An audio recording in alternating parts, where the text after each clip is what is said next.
everyone, and welcome to the Neuroplasticity Alliance's Therapy Innovation Summit 2022. I'm your host, Sherry Odom. We have a really remarkable individual with us today, Mrs. Barbara Arrowsmith-Young. Barbara is considered royalty in the realm of neuroplasticity, and her work, which began in 1978, is recognized as really the first example of applied neuroplasticity to treat learning differences, and it's still in use internationally today. She's the founder of the Arrowsmith program, which is an assessment process and suite of cognitive exercises designed to simulate and strengthen the weak cognitive functioning that underlie a range of learning difficulties. The genesis of the Arrowsmith program's cognitive exercises lies in Barbara's own journey of self-discovery and innovation to overcome her severe learning disabilities. Her book, The Woman Who Changed Her Brain, is an international bestseller and in its third edition. Dr. Norman Doidge's New York Times bestselling book, The Brain That Changes Itself, accurately portrays Barbara's heroic story on par with that of Helen Keller. Barbara's mission is to integrate the brain into the education equation. Barbara, you are living proof that neuroplasticity married with innovation and motivation can truly change the trajectory of life for people with neurologic challenge. Thank you for joining us to the summit today and sharing your story and that of the Arrowsmith program with us. Welcome. Thank you. I'm thrilled to be here, Sherry. Wonderful. Well, I know you've got some slides prepared for today, so let's just dig in. Why don't you take it from here? Okay, thank you very much.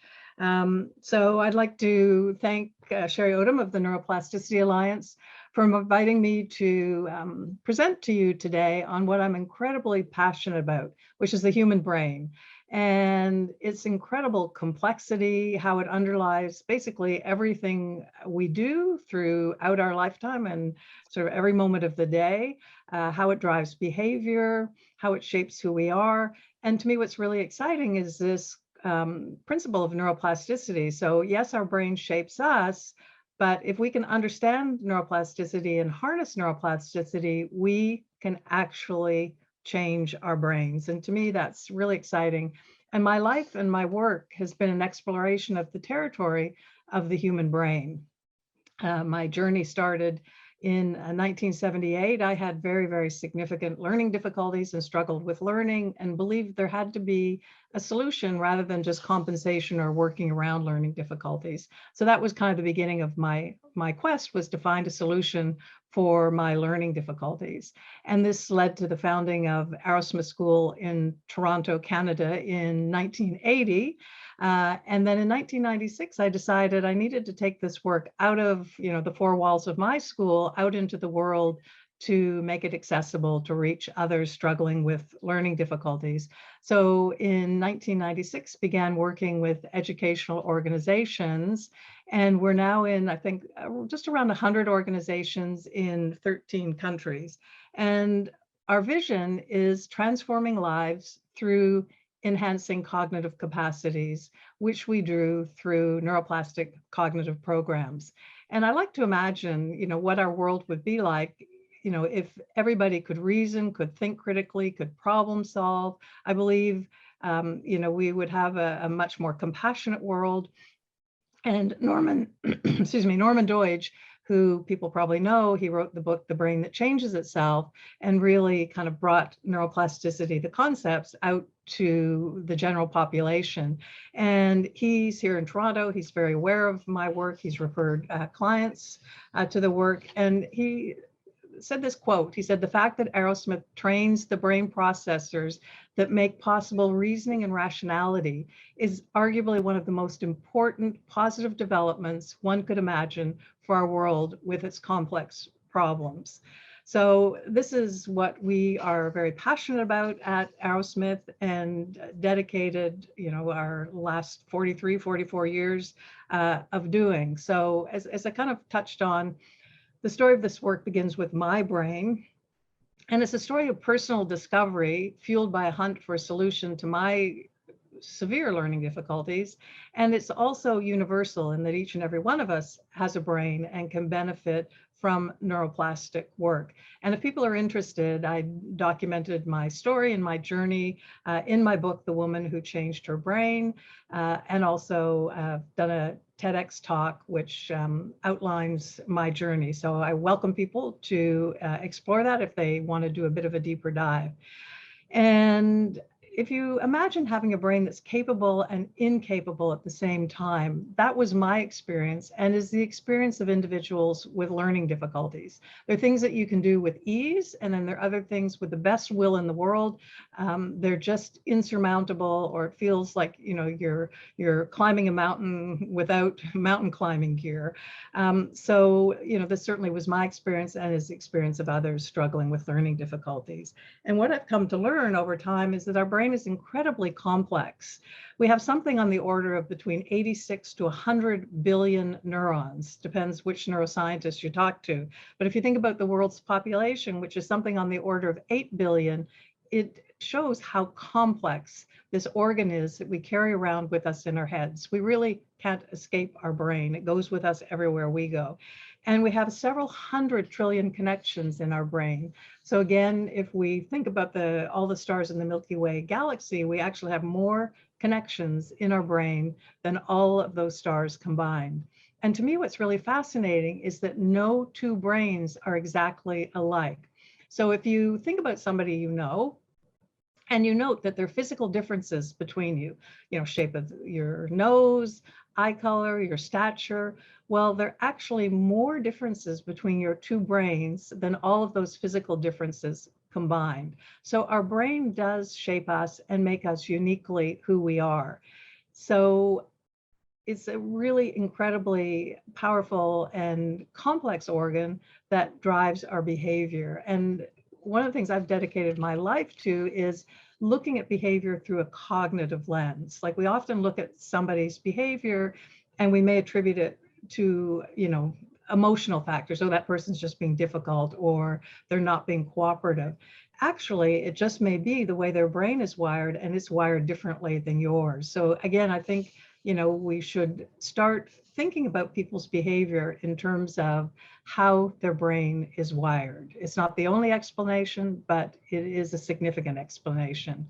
And underlying everything we do over the course of the day is our brain. Whether we're talking, whether we're walking, whether we're scratching our nose or planning a budget or leading a project, the brain is engaged. And we hear the myth that we only use 10% of our brain. Well, that's not true. Over the course of the day, I guarantee you use every aspect of your brain. And if there's a part of your brain that's underperforming for whatever reason, it will have an impact. And as I just touched on, we all have our own unique cognitive profile. And if people are interested, we have a questionnaire on our website that is accessible, free. I think there are 150 questions on it. You can go in there and answer those questions. And at the end, based on your responses, it will give you a report looking at your cognitive profile of strengths, areas of strengths, and areas of difficulty or challenge. So I encourage people to look at that, just to get an idea of what your underlying cognitive profile is. We also do assessments that does a deeper dive into assess, on a 12-point scale from exceptional ability to exceptional difficulty on each of 19 cognitive functions. And if we think about a learning difficulty, I call that a cognitive load. So what that means is a number of cognitive functions have come together and are underperforming to make certain aspects of learning incredibly difficult.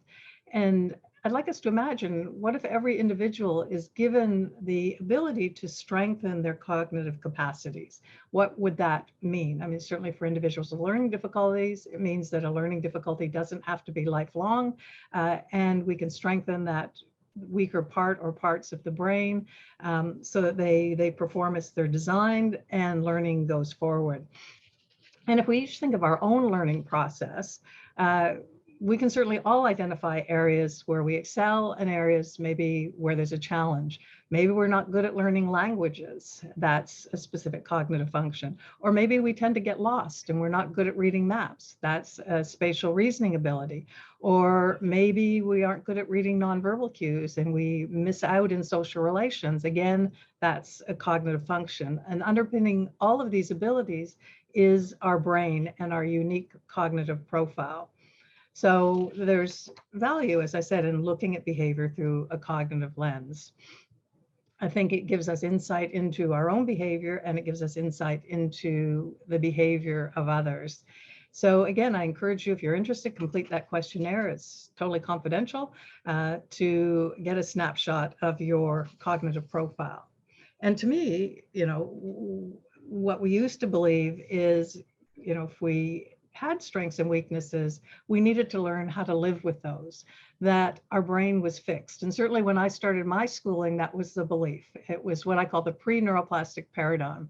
The belief was the brain you're born with is the brain that you die with. And if there's something that's not working, the best you can do is learn to live with it, learn to accommodate, learn to adapt, learn to work around, learn to avoid those areas that are causing problems. We now know that's not true. We know there's neuroplasticity, which simply put means the brain is capable of changing physiologically and functionally. We can increase synaptic connections. We can actually grow new neurons. We can increase neurotransmitters. There's research showing you can enlarge capillaries for more blood flow going to the brain. And all these physiological changes lead to better functioning and better performance in the brain. So we can fundamentally change the brain's capacity to learn. And to me, again, what's promising as I'm getting a little older is we can do this across the lifespan. We've worked with students as young as 5 and as old as 85. So to me, it's incredibly hopeful and promising, this concept of neuroplasticity, that we don't have to live with a condition that before we thought was immutable or unchangeable. And there's so much research. I'm sure you're going to hear a lot of research during this summit on different applications of neuroplasticity. So it's an incredibly hopeful and promising development in science. And because I like to categorize things, I categorize our work, or the Arrowsmith program, as a capacity-based program. And what does that mean? It means that we're actually changing the cognitive capacities of the learner. So we're not accepting that cognitive profile as fixed. We can actually change the cognitive profile. We can strengthen those underperforming areas. And our goal is to fundamentally enhance each individual's cognitive functioning. So just kind of in a nutshell, what is Arrowsmith? It's targeted cognitive programs, and that just means that each exercise is targeted to a different cognitive function. If we're trying to change auditory memory, we don't do that through dealing with numbers. So each cognitive function of the 19 that we can work on, we have specific programs that are targeted specifically to that function to strengthen it. And these targeted cognitive programs, we have research showing they're leading to structural and functional changes in the brain, which contributes to increased cognitive capacity and a change in the ability of the learner to learn. And this leads to increased social and emotional well-being and increased academic and career success. And I will go into the research in more depth, but this is in a kind of a snapshot what our work is. It's not dealing with curriculum, it's not teaching content, it's changing the brain's capacity to learn curriculum, learn content, and learn across the lifespan. And what are some of these cognitive functions? And again, if people are interested, these are described in detail on our website or in my book. And these are several of the more kind of common areas. So a cognitive function is the job of a region of the brain or a network of regions critical to specific aspects of learning. So whenever we try to learn anything, a number of cognitive functions or regions of the brain come together to carry out that learning. And they come together in different combinations and permutations depending on what we are trying to learn. And they work on a continuum. So no one I've met so far has every one of these cognitive capacities at the same level. So somebody may have some that are at a superior level of functioning, some may be average, and some may present a problem or challenge or be weak in terms of functioning. And again, it's that complex combination that comes together to create somebody's learning profile. So what are some of these areas? Well, the first one, the ability to learn motor plans. This is critical as a student is learning how to write. You know, you've got the idea or the thought in your head, you pick up that pen and the motor plan just flows out the end of the pen. So it's critical for writing, it's critical for learning how to spell.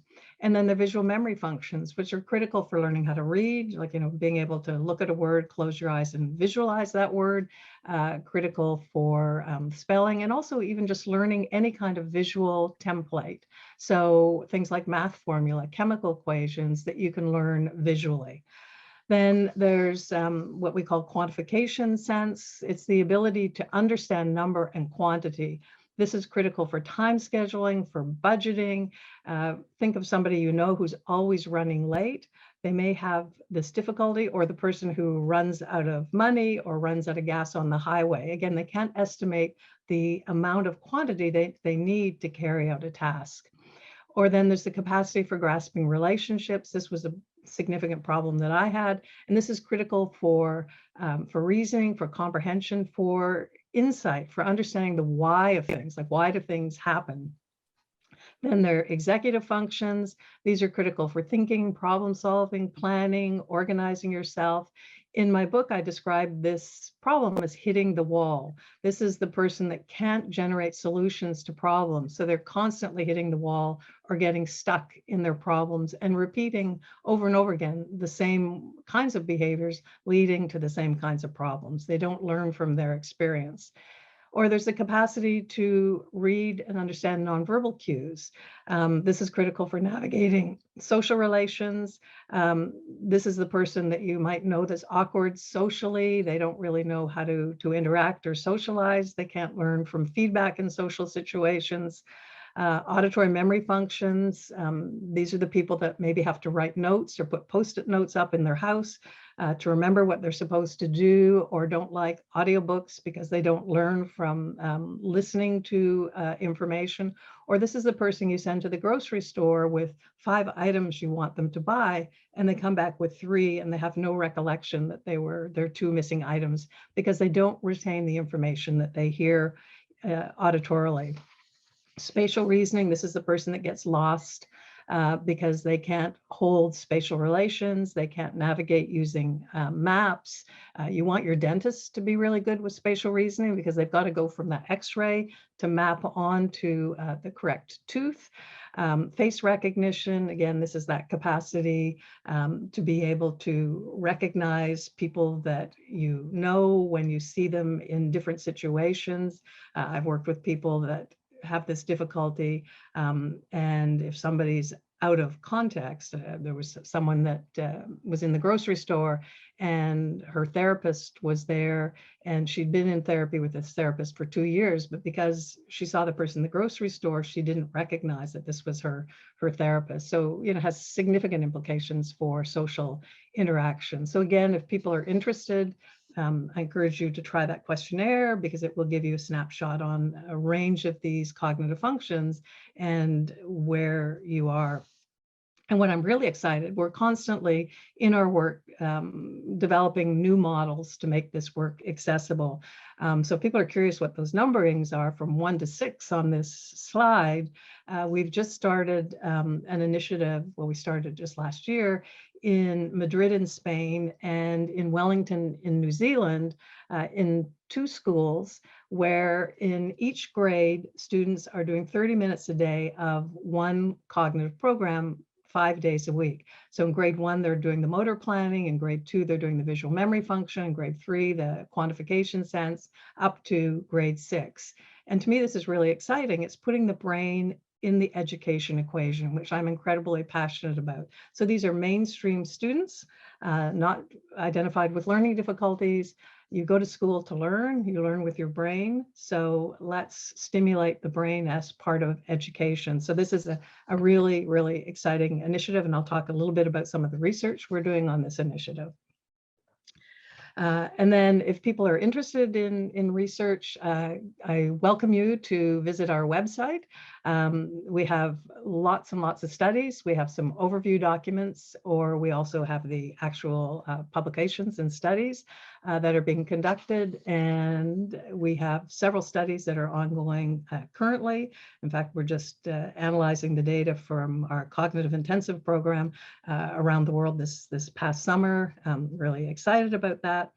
So what is the imaging data? We're doing some imaging, looking at the brains of students with learning difficulties. And this is looking at network connectivity, and this is students without learning disabilities. These are adolescents, and there's connectivity in the brain within networks and between networks, and they're critical for all aspects of learning, that these networks function well and work well for us to be able to learn and function throughout our lives. So what are we seeing in students with learning difficulties? We're seeing a very different pattern. We're seeing a pattern of hyperconnectivity and underconnectivity. And the hypothesis is that there are areas that are underconnected, and this is where the learning difficulties are. And then the brain compensates by hyperconnecting or overconnecting other areas to try to compensate for those underconnected or underperforming areas. And to me, it's really fascinating, because if you think of what happens with a student with a learning difficulty in the classroom, they're working really, really hard, which is exactly what their brain is doing, working really, really hard, but not efficiently, because those areas that are hyperconnecting aren't designed to do the job of the underconnected areas. So you get a brain that's working really much harder, but much more inefficiently. And anybody that has worked with students with learning difficulties knows that's what they experience in the classroom. And this can often lead to attentional problems. The brain of a student with learning difficulties gets exhausted, and it starts to wander and lose focus. And what we see as the work strengthens these cognitive capacities, we strengthen the brain's ability to focus and attend. And that's often one of the first things that educators note as students are going through this work, is that attention and focus significantly improves, because now the brain is working efficiently and doesn't have to put in all this extra effort to learn or perform. And as the students work through the cognitive exercises, both in our 10-month academic program and our 6-week cognitive intensive program, we're seeing that what's happening is those underconnected areas are starting to strengthen in connectivity, and that allows those hyperconnected areas to reduce and basically not have to work so hard. So you get a brain that's processing and working much, much more efficiently. And what are some of the networks that we're seeing this happen in? We're seeing it in the default mode network, which is critical, kind of is that big sky thinking. Then the dorsal attention, obviously attention and focus. The salience network, which is what's critical, what's essential, what should I really be paying attention to, what's salient in my world. And then the frontal parietal or executive control network, which guides action, like how should I specifically respond in this situation. And these networks we're seeing are shifting in positive directions as students work through the program. And they're critical for attention, for planning, problem solving, strategizing. Working memory is related to these networks, the ability to hold information in our mind and operate on it to solve problems. Comprehension, memory, the ability to take the perspective of another, sort of theory of mind, critical for empathy, emotional intelligence, self-awareness, mental initiative, and processing speed and efficiency. All of these are related to these networks. And one of the researchers explains why efficiency in the brain is important. She says, we don't want to always have to be doing maximal effort in our brains. It's just like our muscles. If your brain is fit and accomplished at a task, you should be able to dial it down, and that frees your cognitive resources to do other things. So more activation is beneficial to all aspects of learning, as we're seeing in a cognitive and outcome academic data. So we're seeing changes in the brain, but how do these translate into cognition, into our learning?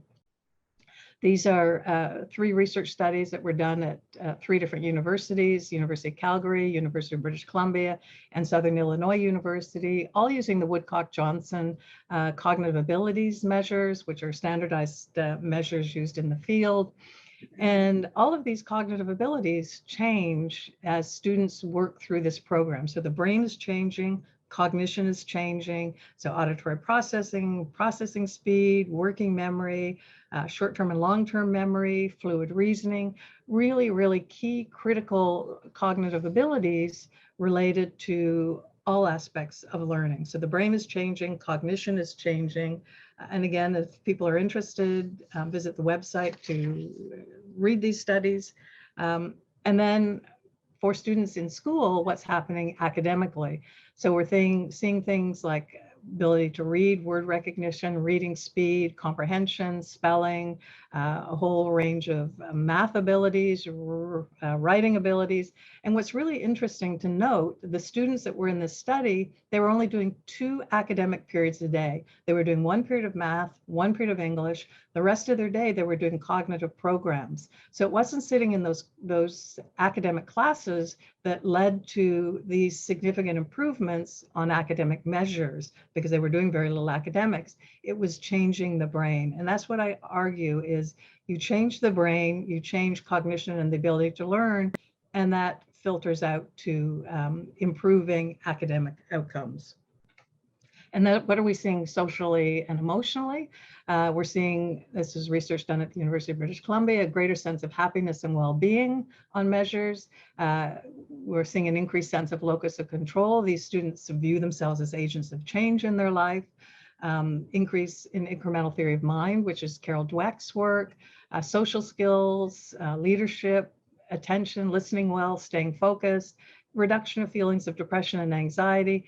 And to me, what's really fascinating, reduction in cortisol, which is the stress hormone. So the students are reporting better sense of well-being socially and emotionally, and the body physiologically is also reporting that change because there's a reduction of stress hormone. And anybody that's lived with a learning difficulty, as I did, knows there's a lot of stress that goes along with having a learning difficulty, because you can't escape the learning difficulty, no matter how much your parents tell you you're amazing and wonderful. Every time you walk into that classroom, your experience is different.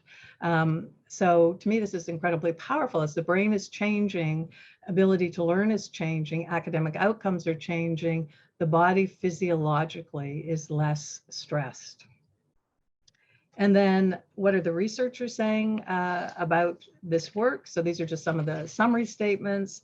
To me, the researchers at UBC were saying that a number of cognitive abilities are changing, and the capacity to learn new things is changing. And that's why I argue this is a capacity-based program. We harness the principles of neuroplasticity to change the brain, which leads to change in the capacity to learn. University of Calgary said that strengthening the underlying cognitive functions improves academic performance, that we're targeting the cause, which is the cognitive deficit, rather than the symptom. So we're not working around the difficulty, we're changing the brain's capacity to learn. And at Southern Illinois, where we're doing the imaging research, talked about the precise cognitive activities that comprise the Arrowsmith program are activating and functionally changing the brain. So is this a neuroplastic program? Yes. Is it changing the brain? Yes. Is it changing the ability for students to learn, not just academically, but in life and socially and emotionally? The answer is yes. This is really exciting. This is a new development because we're always pushing the boundaries of what is the application of this work to other populations that could benefit. This is a study that we did in Australia in Teen Challenge in Queensland. These are individuals that are in an addiction treatment program. So obviously individuals, both men and women, sort of young adults that have struggled with addiction. And over a year ago, they added one of my cognitive programs, the Symbol Relations, which allows you to make connections, to have insight, to understand kind of the why of one's behavior and motivations. And we've done research and we're continuing to do research this year, and we're seeing significant changes in this population. So we're seeing changes on measures on the Woodcock-Johnson and also in reports. So these individuals are seeing improvements in their ability to comprehend, grasp concepts, engage in the learning process and in life, improved ability to use language, to communicate, significant improvement in emotional intelligence, not so much in school performance because most of these students or these individuals are not in school. But what some of the participants talked about, they said, I've noticed I understand things more logically now. When I'm doing something, I'm also improving a lot in emotional intelligence. Another individual said, I felt a dramatic change in my decision making. Another said, I can retain information when I read. My attention span has grown incredibly, and I feel like I can communicate better, like I can connect my thoughts to my words now, which before was a struggle. So I'm really exciting. We know that addiction rewires the brain in kind of negative ways. And I believe what this intervention is doing, or this cognitive exercise, is starting to rewire the brain in these individuals in a positive direction so that they can also benefit more fully and more effectively from their treatment program. Because this cognitive function is critical for insight. If you think about, cause and effect, you have to make connections, like this is causing that. If you have this difficulty at a significant level, you can't make those connections. So you feel that you're sort of out of control, as if they're random events, kind of directing your behavior. So this is giving these individuals cognitive control and insight into their behavior, which can then benefit the therapeutic process. So stay tuned, because we're continuing to work with this population, and we want to take this work out to work with more individuals with these struggles. And then I think you'll hear in this summit from Mark Watson of ABI Wellness. I'm really excited that they're using some of the cognitive programs. They use them under the brand, which is BrainX, which is the name of the cognitive exercises. We use the name Arrowsmith for learning difficulties. BrainX is the term that's being used for acquired brain injury or traumatic brain injury. So you'll hear a lot more from Mark Watson as he describes the work that they're doing, which is really exciting. And they're seeing very similar research as we're seeing with students with learning difficulties. The brain compensates, obviously, where there's been the trauma that's underconnected. The compensation is hyperconnection. And as this individuals work through the cognitive programs, the connectivity starts to normalize. We see changes in cognitive domains, social emotional well-being. So again, I encourage you to listen to Mark Watson's presentation on this work, which he'll go into much more detail. And they do many more things than just the cognitive work to benefit these individuals. And then what about students? I'd mentioned that initiative that we're doing, students in mainstream classes. So these are students that haven't been identified as having learning difficulties. And again, we have more research than just what I'm presenting here on the website if people are interested. So this was 2 studies that we did in Madrid in Spain at the Universidad Camilo José Cela.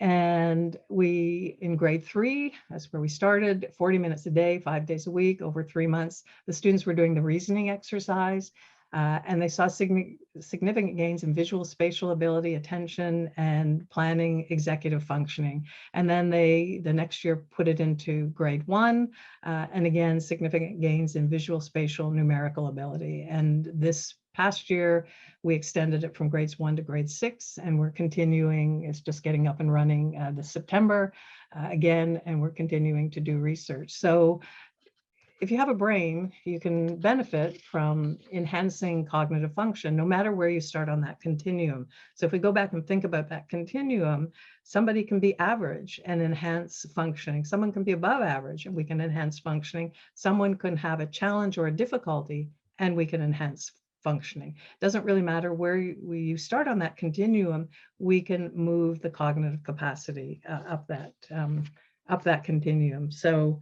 kind of just quickly in summary, again, I talked about earlier, what is Arrowsmith? It's these targeted cognitive programs, and we use principles coming out of neuroscience, neuroplasticity, which is that differential stimulation. So targeting the stimulation specific to the cognitive function. Effort for processing means there are hundreds of levels in each of the cognitive exercises, because once the student gains mastery, then they're kind of on cruise control. So the brain is not getting stimulated. So then we make it a little more difficult. So it's kind of that incremental stimulation to keep the brain processing in an effortful way, leads to changes in the brain, which increases cognitive capacity and the ability to learn, social emotional well-being improve, and academic and career success. And I created this work because of my own struggles. And when I saw the benefit, I said, I need to take this work out into the world to benefit other students. And do I have a dream? This is my dream. I really dream of a day when cognitive transformation is just a normal part of the journey of education. My rallying cry is, let's put the brain meaningfully into education. And I dream of every student having the opportunity to achieve their full potential with access to both academic learning and cognitive enhancement through cognitive programming. And to me, it's through this cognitive transformation that we unlock an individual's gifts, allowing them to dare to dream. Because certainly my experience is, having talked to thousands of students with learning difficulties around the world, and being one at a certain point in my life, is we all stop daring to dream. And I believe what this work is, it allows these students not only to dare to dream, but to have the cognitive wherewithal to be able to realize their dreams. So, the brain is our most important aspect. Just as our brains shape us, we can actually shape our brains. And to me, this is so positive and so promising, that we can shape our brains, that we don't have to be captive. In grade 1, my teacher told my mother, and I overheard this comment, that basically all of my learning throughout my life would be a struggle, and that I was not going to amount to much. Like I was given a life sentence in grade 1. Well, no. Neuroplasticity can take away that life sentence. And to kind of sum up this work, all of what I said in one sentence, this was a comment that a mother made about her daughter. She said, my daughter now uses her own brain to do things, where before she was borrowing mine. And this is an incredible gift, to give an individual the cognitive capacity to navigate through life and learn throughout life. And if people are interested in a deeper dive, there's a webinar series on our website. I think it's a 5-part series, and it's just on demand. You can go in, and it's shaping our brains, how neuroplasticity can enrich our lives. So I encourage people, if they're interested. And then we have a number of resources. Howard Eaton has written 2 books, Brain School and The Brain Pioneer, which he's kindly provided as free downloads on our website. There's Norman Doidge's book, The Brain That Changes Itself. Our work is chapter 2. My book, if people are interested, the research. So again, I just encourage people to investigate this work. If people are interested, they can reach out and contact us. If they're interested in bringing this work to their educational organization, Tara's the person to contact. I encourage you to join the Neuroplastic journey and the Neuroplastic Alliance. And I thank Sherry so much for providing me with this opportunity to speak about what I'm incredibly passionate about, which is transforming lives through changing the brain. So Thank you, Sherry. Barbara, that is, you truly are, you embody the message that neuroplasticity can change the trajectory of somebody's life. So thank you so much for sharing that story and all of the research that you've done. One of the things I really enjoy sharing with people about the Arrowsmith program is all of the research that you've done. You've got the data to back up the results that you're getting, from the people that are in your program.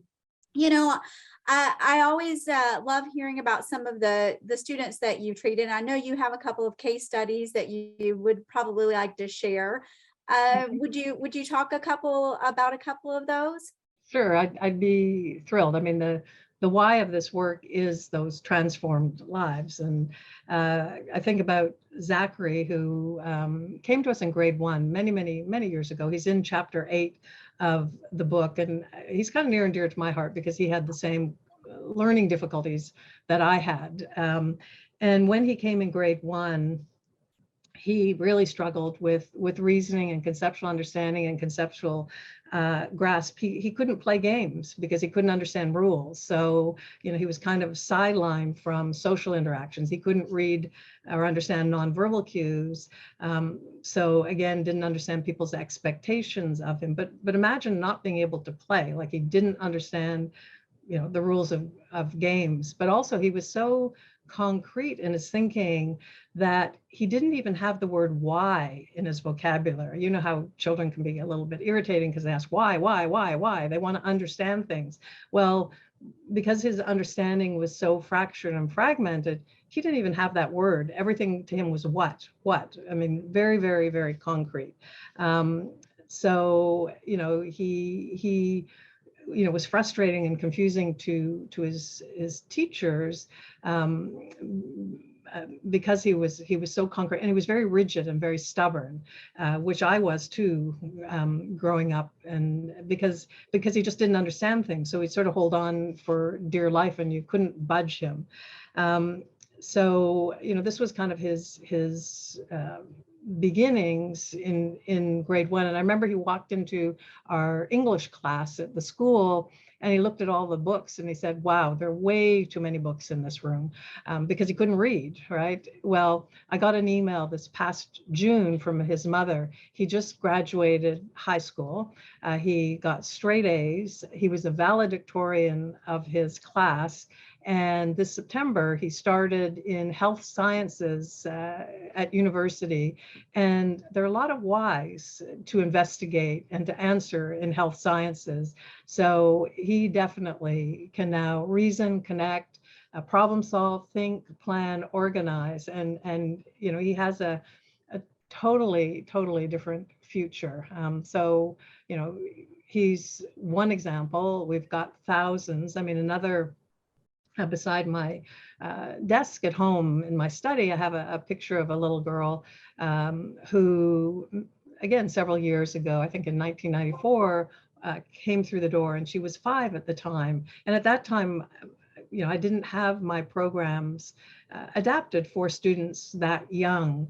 And I said, I don't know that I can help, because, we were working with older students, and her parents were incredible advocates for her and said, please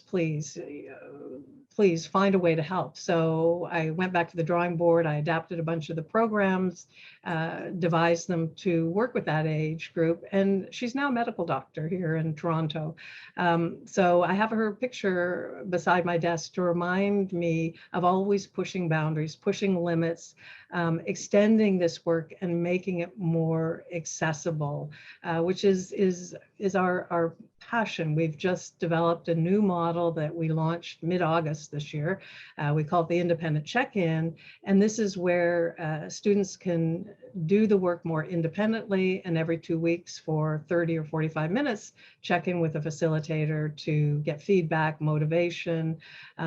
So it makes it, accessible to students in different time zones, or students that have, incredibly challenging schedules. So yeah, we're committed to making this work accessible so we can change more and more lives. I mean, that to me, when I get to travel and visit schools around the world that are implementing the program, the favorite part of my work is meeting the students, because we all have student numbers because we have to track data.